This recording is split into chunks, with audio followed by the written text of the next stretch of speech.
Welcome to the Yes Show. I'm your host, Christine Trippi. Each week, we'll explore the life-changing power of saying yes, along with hotel leadership made easy. Get ready for inspiration, fun, and sweet hospitality. Let's go.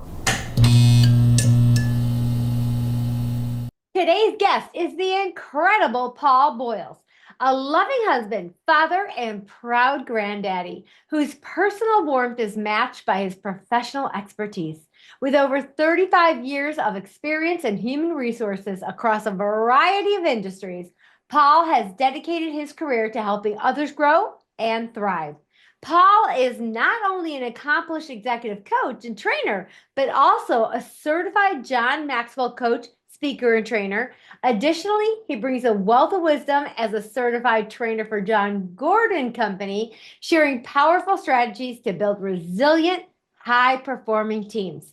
But here's where the story takes an extraordinary turn. In 2021, while both he and his wife were hospitalized with COVID, Paul made the bold decision to say yes to his greatest adventure yet, launching his own business. Despite the challenges, he has no regrets and hasn't looked back since. This is going to be an inspiring conversation filled with wisdom, resilience, and leadership insights. Let's dive in. So, Paul, welcome to the show. Tell us a little bit about this amazing yes moment and how it came to you. What made you make such a bold decision during a very tumultuous time? Well, it's kind of funny. There were folks that when I did decide and kind of told people what I was doing, there were people that said to me, "What are you crazy? You're leaving a good job with a good company. You love it there," and almost tried to, I won't say naysay me, but they made me wonder. But the big yes was, yeah, I decided I was gonna, after 35 years in human resources, which I love doing, Mhm. it was time to launch my own business. And, And and now, how it came about, was there something about being in the hospital that made you like, absolutely. were you like, oh, okay, my last wish is to... No, you've hit the nail on the head, so to speak. Yeah, absolutely, definitely. My wife and I were both hospitalized with COVID at the same time. Left the house in an ambulance. Oh, I stayed for 4 days. She stayed for five in the hospital, and totally isolated. Separate rooms. Had our phones, but the first day or two, honestly, I really don't remember too much. And nurses would come in and check, and the doctor came in and checked, and the food people would come in and check. But literally, I felt at times like they were running in, dropping off the food tray, and running right back out the door, which I absolutely understand. It was highly contagious. It wasn't a good yeah. situation. But when you lay flat on your back in a bed, in a hospital bed for 4 days by yourself, you start to wonder about stuff. You start thinking about things. And that's what I did, what was important. And, someone had told me a while back, a coach that I had used, "Hey, you would be a good coach someday. If you ever think about it, why don't you come work with me or set up your own business?" And I always thought, well, I'm happy here, what I'm doing. I love my job. It's great. I'm with a great company. Mhm. Why would I do that? Why would I go out there and, be an entrepreneur? But I decided it was time. I got out of that hospital in early August. It was the very end of July into early August that we were sick, and decided it was time. And my boss is in Italy at that time. He lives in Italy. He's an Italian man, Oh, Italian company. So wow. I sent him an email. I said, "We need to talk. I need to set up a virtual Do we chat." need to Yeah, that we talk? need to talk chat, right? But we did. And as soon as I told him, I said, I'll give you a couple months notice. I'm going to look to leave and launch my own business in January. And his first words were, "No, no, no, no, no." He said, "I will be your first client." He said, You sign me up now, and you come and go as you please. Help me train the new person, get a new person hired, whatever you need, whatever you want. I'm there for you. We're your first client." And I did that literally for almost 2 years on a very part-time basis, but I was there for them and they were there for me, in all honesty. So it couldn't have worked out better. Talk about a win-win. That is so Absolutely. beautiful. Now, can you share what company you worked for? Sure. Yeah. The US company is called Del Conca USA. In Oh, Italy, they're known as the Del Conca Group. okay. Porcelain tile manufacturing. They've been in business for 40 plus years over in Italy. And they Mm. decided back in 2013, I guess it was, 12, that they were going to build their first US operation close to where I live.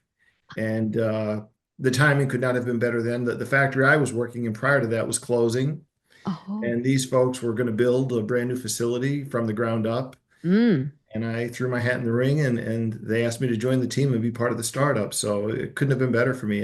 And a great 10-year run with them, in all honesty. I mean, it was a lot of fun, a lot of challenge, but a tremendous amount of opportunity. So I love the decision I made then. It was a big yes then to, hey, I'm going to To go to. take it. Yeah, Right. absolutely. In fact, my I had a boss before that, and he said I had two offers. I had an offer from them, and I had an offer from a long-term, long existing company close by. And he said, "Don't go with the startup." He said, "You'll be gray and bald, and you'll regret that." And I said, "No, I just feel like it's the right thing. I just something in my gut told me it was the right move to make, and it was. I mean, I look back, I have no regrets, none." Hmm. I always say that when you're caught between two decisions, take the one that scares the hell out of you because that's where the learning and growth will be. Yeah, no, absolutely. That is so Hmm. true. Yeah, if we Yes. stick with what's comfortable, Hmm. not good, not You're good. bored.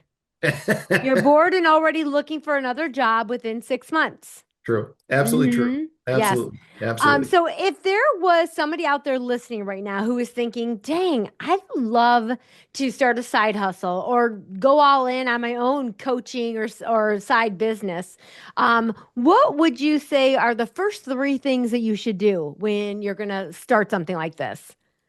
One is do your homework. Understand what you're going to get into and really dig deep and talk to people that are doing it already, people that you respect and admire, that you see them Mhm. being successful and saying, they've got something I want.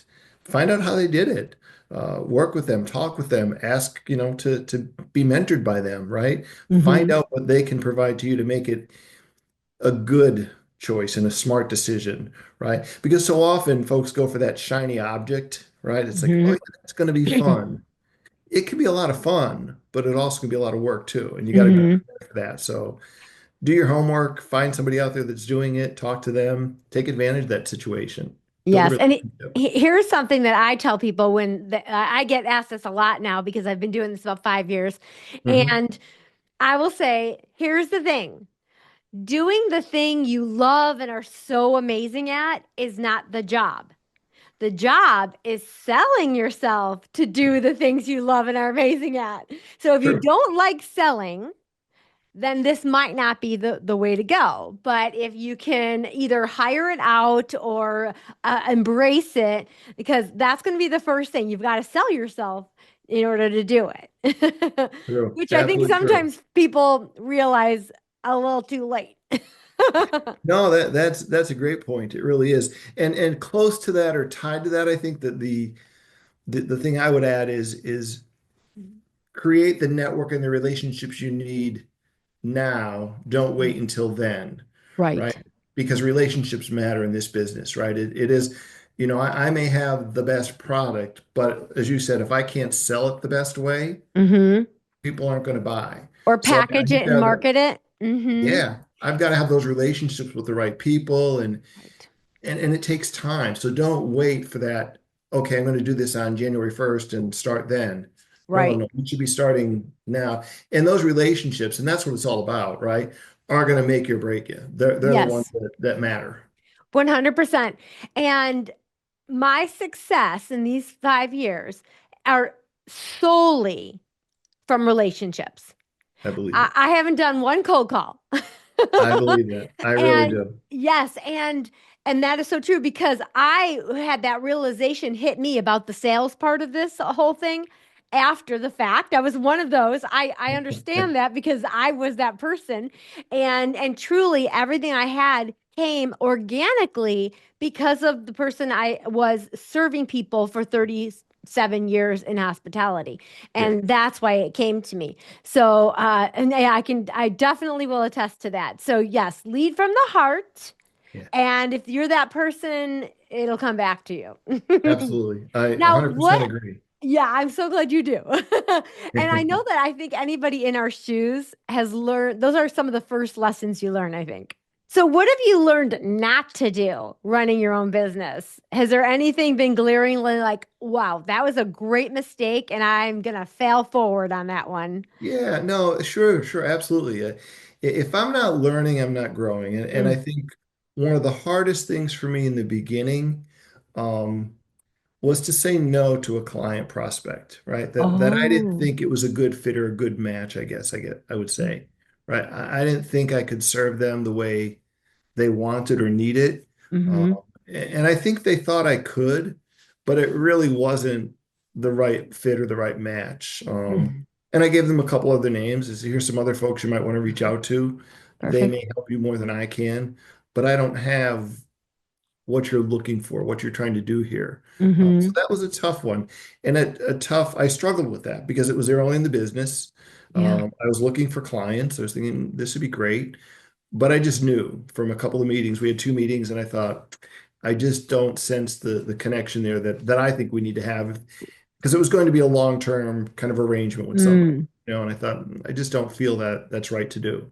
Now, looking back, do you regret that? Do you wish you had taken on the challenge and said, you know what, let me figure it out? Or are you glad that you went that direction? No, I think at that time it was the right decision, right? I was new in the business. Maybe now I'd say, hey, let's test this for 3 months or 6 months and see how it goes. And Mhm. it wasn't an ethical, it wasn't that they were unethical or anything like that. I No, just right. didn't feel the fit or the match that I wanted Hmm. to have with someone. But yeah, maybe now I would say yes. Then I wasn't ready. Hmm. It's too new to the business. Yes, yes. Well, one of the things I have is a hospitality insiders club called the Crown Society. And I remember wanting to start it and going, how am I going to continually come up with new content every month? Every month, a new masterclass, week, a new Monday morning huddle. And that was daunting. And I almost said no. I Hmm. know I'm the yes is the answer person. I almost said no. I don't know how I would maintain that. And I just said, trust the process. Just Yeah. just put yourself out there. And then if in 6 months it doesn't work, then you run out of things, then you punt and you turn it into something different, whatever. And it's now been 3 years and I Wow. haven't Wow. run out of anything yet. No. But that's the thing. If I didn't say yes to that, one, I wouldn't have been able to help all those leaders. But two, I wouldn't have pushed myself to keep coming up with content. I would Sure. have just stayed in my little four-wheel bucket, if you will. Hmm. No, no. So that's been so enlightening for me. So that's another message to everyone out there that just trust the process. You won't let yourself down. No, I agree. Yeah, Yeah, yeah. absolutely. And you're so right. If I stay complacent and satisfied or content, so to speak, I'm shortchanging myself and shortchanging others potentially, right? Because there's a lot Hmm. you have to offer. There's things you can Right. do with 37 years of experience and wisdom. Right. If you can make somebody else's journey a little bit easier, why wouldn't you? Why shouldn't you? Right? So Hmm. keep going Yes. for it. Yes, love that. So, as an executive coach, in your experience, what would you say are the most common challenges that leaders are facing today, and how do you guide them through those obstacles? Do you have a formula for guiding them through? That's a great question, and it depends on the person, on the individual. Hmm. A lot of times when you sit down and talk to people and you start getting to the underlying issue, if it's with their teams that they're struggling, it's communication issues, right? They don't think they're being understood. The team doesn't understand them, whatever it might be. There's a disconnect there somewhere. A lot of times it's communication, not always, but frequently. The other common one is folks, they're not sure how they're going to achieve the vision they have, or maybe that vision Okay. isn't clearly defined and they don't know what steps to take to get there to make that vision clearly defined. They're probably the two most common coaching issues that come forward to me at this point. Okay, Um, so communication with their Definitely. team and having a vision, but not knowing how to get there. Yeah, or not having that vision clearly defined. It's kind of Okay. in some cases like, hey, I don't know exactly what I want to look like 5 years from now or where I want to Hmm. be or what I'm supposed to be doing. Or sometimes they have a pretty clear idea and then it's okay, well, what are the steps I need to take to get there? How do I make that Hmm. happen? in the timetable that I have in my head, right? Hmm. I have this plan in my head that I think I should be there in 2 years or 3 years or whatever it might be. Right. Okay, let's be realistic. Let's lay that out and figure it out. Does it make sense? How is that going to happen? What do you have to do now to make that happen? What are the steps you got to take? It Okay. depends on the person. Now I know you have a growth formula. Is that the way you kind of guide them through? Do you use that Yeah, formula? I do use it a lot with individuals, and it's important to me. It's very simply, it talks about adaptability plus empathy plus having a vision equals sustained success, right? If Okay. I have adaptability, if I'm flexible enough to know that I need to be flexible, when I need to be flexible. And flexibility is a lot of different things for folks. It isn't just, oh, I'm going to do something different, right? It comes in a Mm-hmm. lot of ways and different shapes and forms, etc. But if I can be flexible, right, I can be adaptable to situations. But I've got to have empathy too. I have to understand the shoes that other people are in, what their experience has been, at least try to understand what their experience has been. I may not be able to have lived through it because I didn't, but Hmm. if I can at least see it from their perspective a little bit and grasp some of that, it always helps, right?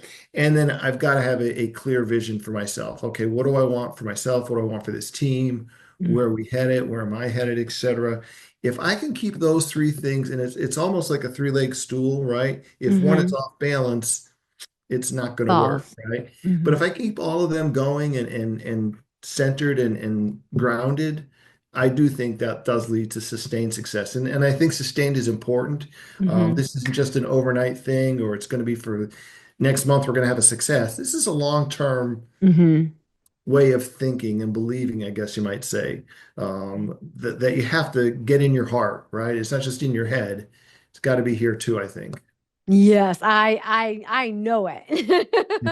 Huh. So let me ask you this. I'm a very visual learner. I can hear steps or a formula and it doesn't connect to me till I hear it in an example. Do you have any examples, maybe even one that you've worked with a past client that, the four steps?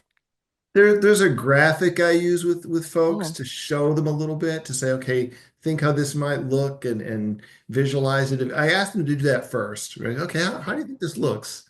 If you had to draw a picture of it, what would that picture say? What would it tell us? that's a good exercise. And see what they come up with. Um, and if not, then I'll kind of, hey, well, here's something I have. Does this look at all representative of what you might think of? Oh yeah, that could make sense. I like that. I believe Mhm. that. I buy that. So I do have a little graphic that I use Okay. Any example you can share?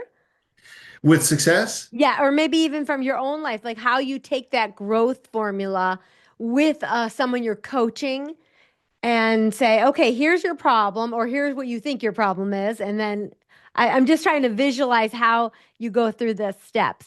Yeah, no, and I think, it's even this big yes that I made, right? That's a great example of it, Yeah, right? perfect one. I had to be flexible enough and willing enough to walk away from a great W-2 job. It was great. The benefits were great, the salary was great, people were great. It was great. So I had to make that adaptability, that willingness to be flexible to say, I'm going to take my chance. I'm going to see how this goes. Um, I also had to have some empathy to understand that if this doesn't work, what am I going to do? How am I going Mhm. to fall back? Where am I going to go? I was 50, yeah, a little older than that actually, right? Yeah. I was older at that point. And I thought, it's not going to be easy if this doesn't work. But I Mhm. had this vision. I had this clear path in my head. I knew what the North Star looked like. I knew what I wanted to do. Mhm. Um, and my business has got basically two components to it, I guess, and one is executive coaching, and the other is employee training. And I Okay. rely on both of those. I like both. I enjoy being in front of an individual, but I love being in front of a group too. When I'm out there doing an employee class, a training class, and folks come up to me afterward and they'll say, can you recommend a book I can read about that? I want to know more, or I've Right. got questions, or that's tremendously fulfilling. It really is. Hmm. Or when I'm coaching someone and I know I see that proverbial light bulb go off in their head. I see the head nod and I know I've made some progress. It's like, okay, this is what I'm here for. That's the point of it. Yes. So I think that journey that I had Mhm. fits the formula in a lot of ways. I really do. Yeah, that's a great example. And see, that's exactly what I mean. And I guess, just everybody is a different learner, as you know, HR person. And I just need a tangible example when I hear a formula. It doesn't Yeah. connect to me until I hear an example. And another thing I was thinking about when you were saying that, empathy for your wife. She might Yeah. not see that vision. She might not get it. So really having empathy for the people who might struggle with it. And so, It's funny you say that because my wife was probably my most incredible supporter when we talked about it. She said, "Go for it. Why? What are you waiting for? yes, Why my wouldn't honey you?" too. My honey Yeah, too. it's phenomenal. It really is. It's Yeah, I phenomenal. love And that. and even now, when I come up with a lame brain idea, she'll say, "Well, why not? Like give it a shot. Why wouldn't you do that? Try it. Give it. Go Hmm. for it." She doesn't discourage me in any way. Now, if I come up with something really stupid, she might say, "Paul, you might want to think that over a little bit, or slow down a little bit, or what." Yeah. But inevitably, she's my most vibrant supporter all the time. She I really is. love that. I love it. She sounds like a great lady. Yeah. And I bet you then you give her a piece of paper and say, draw me a picture of it. I love that. Well, it's funny. What she'll do is she'll say, "Well, like write that down, type it up. Let's see what it looks like on paper. Let's Hmm. it gets the," and that makes so much sense. It really does. Hmm. Because sometimes It does. as I'm typing, I'm realizing that's not going to work. I better do something else. This will work better. This will work better. Hmm. Good process to refine what's in my head. Yes, journaling, writing things out, pen to paper, that is the number one way to get to your goals, quite honestly. So what are you learning right now? What is in your radar of learning and being the novice? You're such an Yeah, well, expert in your field. no, yeah. So I did a certification class back in October for this thing called Lego Serious Play, Right. um, which is it's a great tool. It's amazing how it works. I went out to San Francisco for 2 days of pretty intense Oh. training. We spent 9 hours each day going through some stuff with a certified trainer, facilitator, and he did a phenomenal job with us. He really did. There were 6 of us in the room. But it's amazing. We take these Lego bricks, as we call them, Mm. and you start building stuff. And you build with a prompt, a question, and then explain what your build means. And it is fascinating when I do this with groups now to see and hear how freely people speak, how uninhibited they are, and they're talking about their team or their role on the team or communication within their organization or the culture of the organization, but they're talking about these bricks that they built this little thing with, and what comes out is just it's amazingly natural. Um, Right. it just happens by default, and everybody shares, everybody builds, and they all share, and we're not critiquing what's been built or said. It's fascinating to see how that can work. So I love it. Oh, Still I learning a love lot this about too. it. This is on my radar to also begin adding to my list of things I do. But I want your opinion on this. What do you think it is about this activity that gets people to one, relax, be more free, be more candid, not worry about so much about the judgment? It really does have a different impact on people. What are your thoughts on that? Definitely, definitely. Yeah, there's actually data out there. There's this is not just me thinking it. There's Yes. data that supports this that we learn so much when we play. Mm-hmm. Play is just a natural teacher. And that's what they're doing. They think they're just playing with these bricks. They really do. The other thing that's neat about it is that the rule, if there's one rule it Okay. has, I guess, is that everybody in the room must build. And if you build, you must share. So that gives everyone in the room really an equal voice across the whole thing. So that person in your team that never speaks up, they have to speak up. And they have the same voice as the person who might always dominate the meeting, for example. The Right. person that's always trying to take the lead and I have all the ideas kind of they're level with everybody else when you do this building activity basically, and they're sharing out what they've built, et cetera. And then in most cases, you're going to have them all build something jointly together as a team and as a group. Mm, So okay. that really is very powerful. It really is. But I think the learning, a lot of it comes from play. Those Mm, inhibitions come down. and people just share. There's ways you lead up to that. There's some simple builds you do in the very beginning to get them acclimated to playing with these bricks, and then you get into the more abstract. Let's talk about your culture. Let's talk about your team. Let's talk about communication here. You get into the more challenging, but it all kind of flows I almost love naturally. this so much. And this is so funny. I literally have this written down about you kind of tapped into it.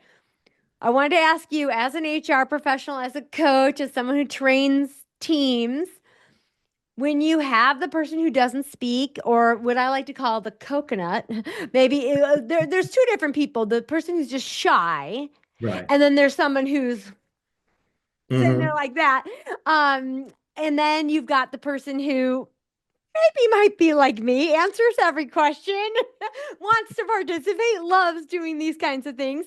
How do you manage those different players? Yeah, in a Lego situation, it really is, it's very easy because like I said, everybody has to speak.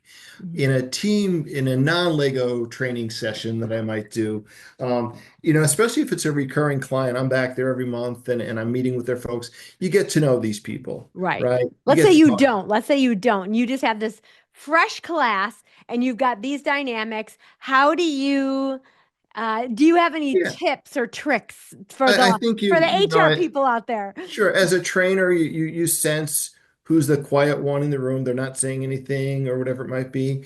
And I call them out a little, not call them up, but I call on them a little bit. Hey, John, maybe you can help us with this one. Is this something you've ever had experience with, or have you ever dealt with this? And John, well, yeah, and he might be reluctant at first, but eventually he comes around. Um, and then you can read body language, right? Body language tells us everything. Yes. If they're sitting there with their arms crossed, that's the one that's going to be a bit challenging, a bit difficult, right? Or we're going to be combative in that, oh, that's not true. I never heard that before. That doesn't work like that around here, whatever it might be. Yes. And you just have to be prepared for that. And that just comes with experience. Know the culture of the team, the organization, what you're walking into. And that a lot of that goes back to the pre-meet before we even get in the room with the folks. I want to meet with the sponsor who's going to have us in there, whether it's the HR manager, the general manager, a plant manager, whatever. Hey, Mhm. let's sit down and talk about your objectives and who do you think is going to be my challenging folks and who's going to be my champion, my cheerleader that's going to help us get this Right. thing across. We want to talk about whatever it is, conflict resolution. Who's the one that's going to help us do that, or who's the one that's going to be, Yes. so you got to know those people ahead of time a little bit too. Right there, I want to highlight that. If you are facilitating a class in front of a group that you don't know the dynamic, that little pre-meeting can save or break your session. Just having Absolutely. that meeting, knowing if you need to split people up, maybe even having it part of your program where every section you do mix the tables, Yeah. you get them. Yes. So there's things you can bake in to Yeah. prevent those things. I'm going to share with you because you might be able to use it. And I love it. I love It it. was when I was with Marriott and I was doing a session. Now, this is before I would have even classified myself as a trainer or someone who's a facilitator. And I just was sharing my knowledge about yes is the answer as a general manager. Someone asked me to come out to another region and do this. And it was in the South. So I immediately think, oh, everyone's going to be so into this and so sweet and so Southern. Well, it was one of the hardest classes I've ever had to this Really. date. Yes. Wow. Wow. But here's what I did. I had two people that, and they were like 40-year veterans, so you'd Mhm. think you'd be more respectful and everything. So they were just unbelievably unruly and just loud and interruptive. And so I pulled them aside we took a Yeah. break and I pulled them aside and I said, hey, you are so amazing at this and I can obviously see everyone has a lot of respect for you. I would love for you to present on XYZ in this next session. That's coming up after the next session. And I think this will be amazing. And your area director is so supportive of this. So I'm so excited. Thank you so much for doing this, right? So the whole time they are now in their head about what they're gonna do. Yeah. They don't have time to They're ruin your not. class. I love it. I love it. Why Yes, not? yes. Absolutely. So that Absolutely. was a really good one. I've kept that in my front pocket. But I, honestly, I don't know that I've ever even needed to use it yeah. since that It's one. and from my experience too, it's rare when you have someone that's so against it, right? Yeah. Uh, and most of them, if they are, they won't vocalize it because most of the crowd is on board with it. So they don't want to be Yes. the naysayer Yes. and the negative. So it happens, but Yes. it's been And and the not even exception. necessarily a negative way, just Right. an interruptive, Yes. hogging attention kind of way. You know what I mean? I Yeah, do. Yeah. yeah, I yeah. do. But Absolutely. anyways, I thought that was funny, and I had that on Yeah. my question for you. Another thing I wanted to ask you about is icebreakers. You know, we do our huddles every day. We have team meetings. We have leadership meetings. Do you have any fun icebreakers that are some of your go-tos that you love to do? Yeah, I do. There's a great one, and I don't know where I picked this up. I was at a conference or something one time, and the person did this. Um, but I say, okay, take out your phone. And they usually think we're going to say silence your phone or put it on vibrate Right. or whatever. And I'll say, take out your phone. All right, y'all have pictures on your phone. And everybody has their phone. I mean, I've never had anybody not have their phone with them. Y'all have pictures on your phone? Yeah. Find a personal favorite picture. Maybe it's your dog, maybe it's a birthday party, maybe it's anniversary, maybe it's a vacation, whatever it is, but find a favorite picture. Hmm. Now I want you to get up and go to another table, go find somebody else, share that picture with them and explain to them why it's important to you. And then I want them to do the same for you. Yes. And it is amazing Yes. what they find out about each other as coworkers that they never knew before. I Yes. never knew you had three dogs, or I never knew you went to Ireland for vacation last year. I never heard that. It's fascinating. And Yes. some of them will tell really deeply personal. This was our 25th wedding anniversary, and this is why it's so Hmm. important to me. Or it's fascinating. So it's a favorite. It gets them up Mm-hmm. off their seat in Hmm. out of the chair, moving around a little bit, sharing something personal. We get a connection that they haven't connected before.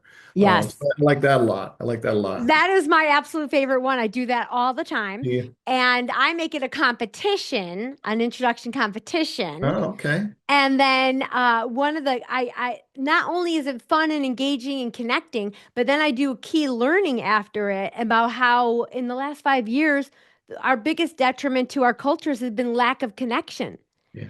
And in just 2 minutes, we just changed the energy in the room, connected, and yeah, it's one of my all-time favorites. Yeah. Yeah, I love There's it. another one that I picked up when I got my John Gordon certification. It's called Fact Connect. Are you familiar Okay. with it? No, tell me, do.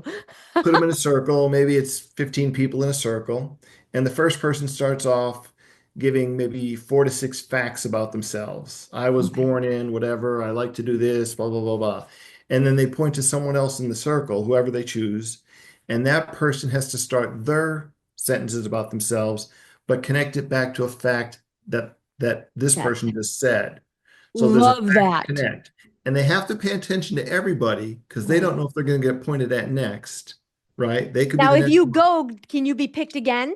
No, no, Okay. once Okay. you're Okay. done, you've shared. Yes. Yes. You eliminate everybody has shared or connected in some way, but 15 of them, 16 of them learn 4 to 5 facts about other people in the room that Love they it. probably never knew before, right? They most likely they don't. Yes. And it is amazing how people say, well, I don't like to go in the ocean. I'm afraid of swimming or whatever it is. It's Mm-hmm. fascinating or my first job was a supermarket bag boy. Yeah, I did that too. I didn't know you did that. So I they build connection instantly. I absolutely love that. And with a small huddle, you could absolutely fit that into a small huddle time-wise. Yes. If you Yes. have a big group, Yeah. that's going to take a long time, Yeah. but still worthy exercise. But for a huddle, like a daily huddle, that'd be a great exercise. Yeah. No, it is.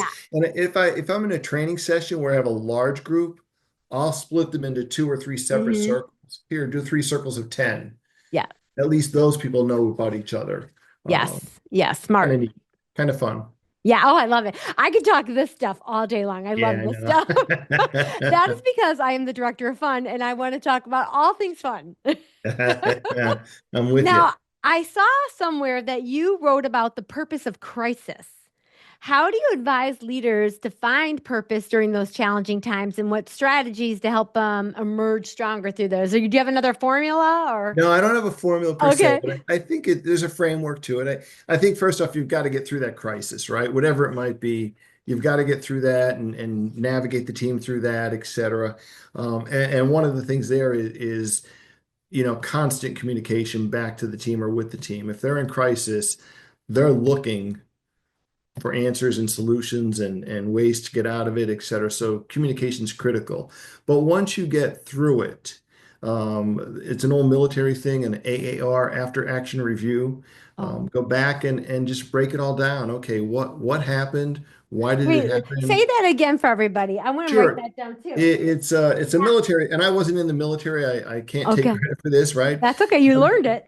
I learned it. It's called After Action Review, AAR. If you say AAR to anybody in the military, they'll know exactly what you're talking about. And it's Um, after Action action and Review, review. I love that. right? There's also BAR, which is Before Action Review, which would be kind of a pre-planning. Hey, we're going to do this big event. Let's plan it out. Let's talk about who needs to be involved and what's going to happen. But AAR, right, in essence, basically all you're doing is going back and looking at everything that happened along the way. Hmm. How did it happen? Why did it happen? What could we have handled better? Who should have been there? Who didn't need to be there? What tools do we need? Do we have the resources? There's templates out there. I'm sure if you Google it, Google it. Yeah. you'll Hmm. find a million of them, right? That Yes. you can follow and use. But it really does come down to, okay, so and now that we've had this crisis, what was the point of it, right? What was the What am point? I learning?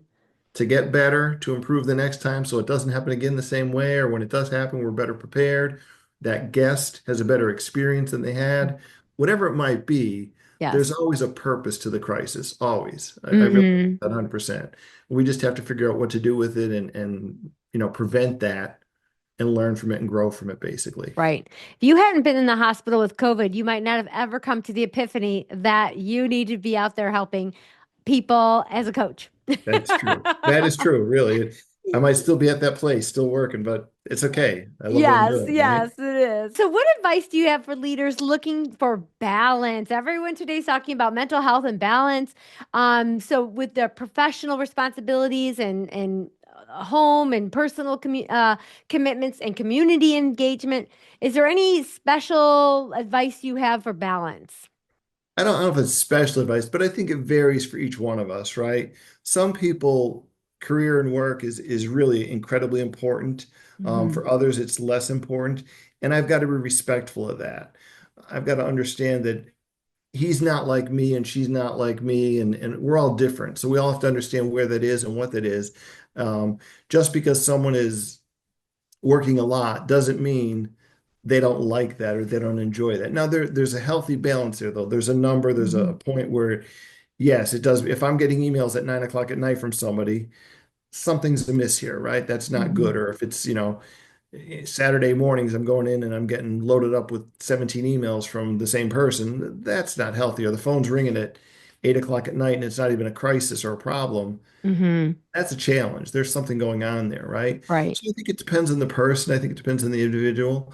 Um, and I think COVID has taught us a lot of things. The pandemic is that there are different priorities in life, right? The work-life situation as a boomer growing up, it was so different than the Gen Z folks now, right? Hmm. Our perspective on work is different, and that's okay. There's nothing wrong with that. Um, they, Flexibility and empathy.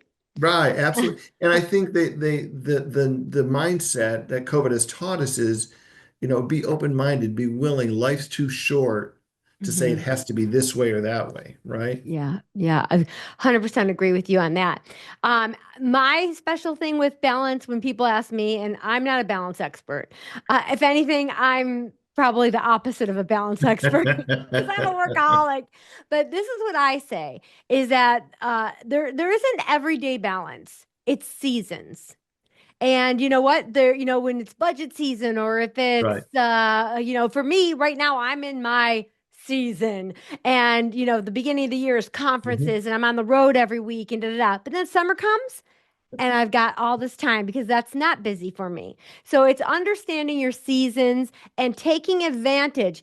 I remember as a GM, didn't matter if I wasn't busy or not. I still wanted to put in my 12, whether it needed it or not, because otherwise I didn't feel like I was slacking or something, Right. No. or somebody might call me out and say that I left early, Yeah. after 10 hours instead of, Right. you know, No. so that's what I really want to, my message for people is just to understand your seasons, be there when you need to be there. And for both home or work, Right. Exactly. and then Exactly. take the time when you don't. Right.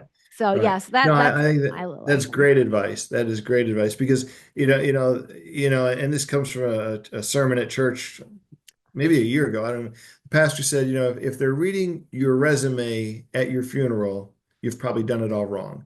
Yeah, yeah, Probably not the way it should have been. So right, exactly. everything's in perspective. Yes, exactly. Okay, well, my friend, I do a little something fun.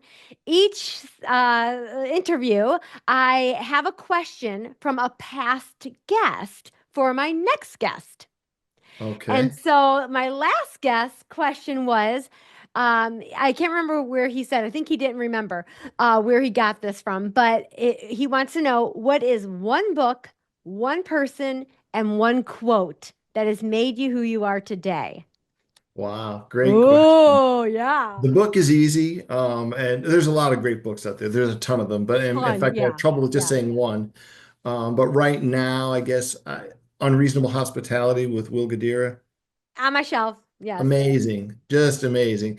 And I tell folks, I was talking to somebody about it today, in fact, and I said to her, I said, don't let the hospitality make you think it's only for hospitality folks. Yeah. It's No. not. No. It is a great book about leadership, about life. It's just a great book. It's one of those, I think it's going to It's, be a classic if it's not a classic already. It's oh, just it a is. Yes. It's it's amazing. just one of those that you've got to read and Yeah. know and understand is, yeah, this is, I have so many things highlighted in that book and underlined and everything else. It's the pages are dog-eared and all that. It's Mm. crazy. It's a Hmm. great book, great book. And he's a phenomenal speaker. So I tell people Yes. if you ever get the opportunity, listen to him, whether it's Hmm. virtual or Watch in his TED Talk. person. Watch his TED Yeah, Talk. yeah, absolutely. It's Mhm. phenomenal. He's good. He's really good, right? He's really good. Um, As a matter of fact, I just created a master class for my Crown Society this month.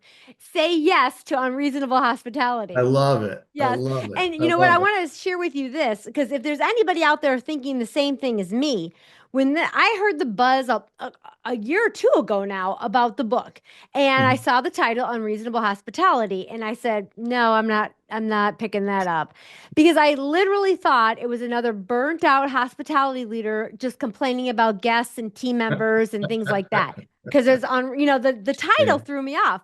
And yeah. then I saw his TED Talk and I went, hot Uh, damn tamale, man. And I eh, immediately went and got the book. yeah.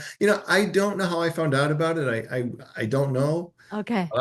I read it. I've reread it. I Yes. recommend it all the time. It's Yeah, it's a listen great to it book. too. I listened to it Yeah, too. yeah, Yes. yeah. Okay, that's a great one. I'm reasonable hospitality. Then Okay. what's the person? Or who is the person? Rephrase the question. Let me hear it once more. Yes, yes, yes, yes, yes. One book, one person, and one quote that has made you who you are today. So who's the person? The My one mother, person. I've got to say my mom. I mean, she was an Yo, good boy. incredible woman. She really was. She very selfless. She was just an amazing lady. She really was hardworking, dedicated, just amazing. Tell us one fun fact about your mama. She would work. She worked in a dress factory. Growing Oh, up, she raised six kids by herself. wow. Worked in a dress factory during the day, and at night, not every night, some nights, she would come home and we'd make dinner. Of course, she'd have dinner for us, but she would make and this is a she'd make Welsh cookies, right? In Oh, Wales, they're called Welsh cakes. Here we call them Welsh cookies.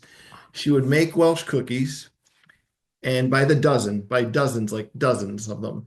And the next day, take them into work and sell them at work just for more income for her kids, basically. wow. So she definitely is somebody that's impacted, hardworking, just Just an I amazing literally have lady. goosebumps. I love your mama. Is your mom still with us? No, no, no. Well, She's I'm passed so a number of years sorry. ago. Yeah, no, Mm. yeah, yeah. So she's a good person. She really was. She's phenomenal, you I know. love that. I'm so glad I asked that. Bobby, I thank you so much for this great question. And then the last one is, what is one quote what that has shaped who you are today? Oh, it's a John Maxwell quote. Okay. And let me tell you about a John Maxwell, your yes thing, so I don't forget, but when we're done. Yeah. Um, but his quote that I like is change is inevitable, growth is optional. But we Hmm. get to decide what to do with it. Yeah, that's a good one. That's a Because great one. we don't like change. Most people, you say the word change, we're changing this, and they get nervous and scared and fearful and all that. Yeah. But it's what we do with it. Are we It's going to gonna grow from it? change. It's You can going to either change. grow with it or not. Right. That's your decision. You got to figure it Yes. out and do the right Yes. thing. Yeah. Love that. The yes thing, just because your theme. I went to a John Maxwell conference back in 23, large conference, 3,000 Okay. people there Fun. down in Orlando. Great event, very inspirational. But the help desk, I'll call it, and that's I'm going to Okay. say it, but it wasn't a help desk outside the ballrooms and all that. In enormous print, enormous up above on the banner, the yes desk. That's what they called it. So come to us. Any problem you have, any question you have, you're getting a yes from us. That was it, the yes desk. I love that.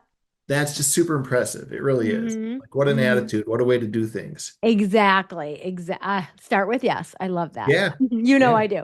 Yeah. Okay, my friend, what question do you have for my next guest? Oh, Woo, wow. That's a tough one. I know. Um, the question, I guess, and maybe this isn't a great question. It's not as thought out as but what are you waiting for?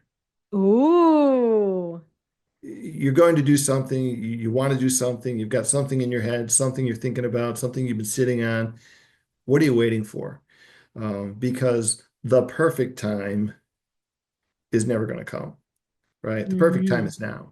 If Hmm. I'm waiting for all the stars to line up and everything the way that we think it should be, I'd still be waiting to launch my business, right? I really would. I'd still be So, waiting to get married, have kids, buy exactly. a house, all of it. So, what are you waiting for? And What are that's you waiting a for? very simplistic question, but I think it's can be quite deep for somebody. Yes. Hopefully, And for sink in. everyone out there listening, what are you waiting for? Mm. I love it. Great Okay. question. I love it. Yes, I me love it. too. Good one. Thank you. Okay, my friend, I understand you have a gift for all of our listeners. What do you have in store and where can Yeah, people connect with you? You're so absolutely. awesome. Thank you so much. I like to offer to folks that are listening, if they want a complimentary one-on-one virtual coaching session, all they got to do is reach out to me. We'll take 45 minutes, talk about what's on their mind, what they're thinking about, and help them navigate through that a little bit or give them some options, give them some choices. But it's a complimentary 45-minute virtual coaching, one-to-one. We can set that up at their convenience and make it happen. Um, I love to do that. I love to do that. Perfect. Do Talk you with have a people. calendar link that I can maybe put in the show notes or something? We don't, no, I don't have a link. It's Okay. really just, because sometimes some people say, hey, I can only do it in the evening or I'm on the West Coast Hmm. or whatever it might be. So I'm flexible with folks. I Just really reach am. out to you via your Just reach out to website. me. Yeah, my website, Perfect. paulboyles.com. And they can get a hold of me. My email's out there. There's a contact form out there and it comes right to me. Perfect. I'll put that link in the show notes. Thank Anywhere you. else or anything else you would want to share with anybody or where they can connect with you? I'm on LinkedIn. I'm pretty active on LinkedIn, so I try to stay there. So just look me up, uh, Paul Boyles, Executive Coaching LLC, and they'll find me. I'm sure. I'm sure. Perfect. Very good. Well, and I'll put Thank all you. that in the show notes as well. And I have just enjoyed our conversation Thank you. so much. Thank you for being here on the Yes Show. I'm going to leave everyone with that thought that question you presented again. Leave this podcast today with what are you waiting for? A couple other keynotes from the podcast, those fun icebreakers. Use that in your huddle. Yeah. The growth formula, and you refreshed me with that. The growth formula Sure. Yeah. was Yeah. uh, a- uh, Adaptability, flexibility, empathy, and action. strategic vision Strategic vision. equals sustained success. equals sustained success. Love that. So there's three key things to walk away from the podcast, among other things, but those Thank are you. three key things. I always love to give people action items. No, that's a great, yeah, Yes. great way to wrap it. Absolutely. Thank you. Perfect. Well, Paul, again, thank you so much for being with us. You are tremendous, and we need you out there. So Thank I you so am much. so glad you're there for people.